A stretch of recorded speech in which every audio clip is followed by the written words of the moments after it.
There's a lot of homelessness and addiction issues around, and that has gotten worse over the years. I would definitely not say better. The plight of homelessness is certainly nothing new. Charlotte's been trying to deal with the problem for decades. But some living along Blackwood Avenue just off the plaza tell us it is reaching crisis levels. The homeless themselves tell us there's more than 20 people living unhoused in just a couple of blocks area. Well, WBTV's Ron Lee talked to residents both with homes and without and says there's more than just one issue at play here. It's not simply a problem of drugs or drink, although that does play a factor in all this. Sometimes the problems are on the surface, sometimes they're much deeper. It's not getting any better, it's getting worse. It's definitely getting worse. Erin O'Malley runs a babysitting service out of her home on Blackwood Avenue in East Charlotte. She says the neighborhood is quickly falling apart to the point wherever she takes her kids outside, she has to carry a lead pipe with her for protection.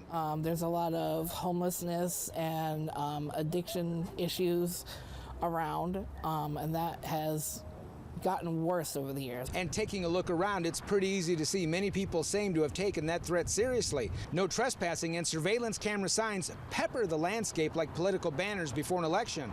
Every home seems to have one. While Charlotte as a whole has been dealing with the issue of the unhoused for decades, it seems particularly concentrated here.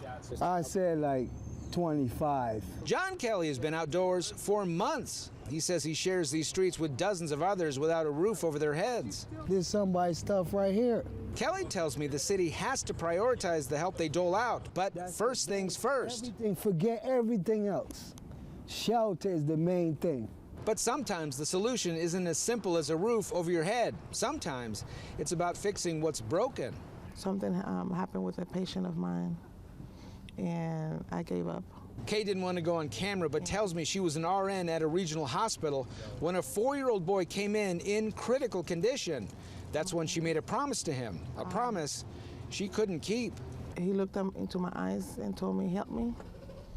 And I promised him I was going to help him, and I couldn't help him. Losing that child plunged her into a world of depression, which led her to a life on the street. I'm struggling because it gives me comfort. Maybe because I feel I'm a piece of trash because of what happened. Sometimes even if you can't see them, those demons are very real. Kay tells me that one day she will be back, but not today. In Charlotte, I'm Ron Lee, WBTV, on your side. Ron, thank you.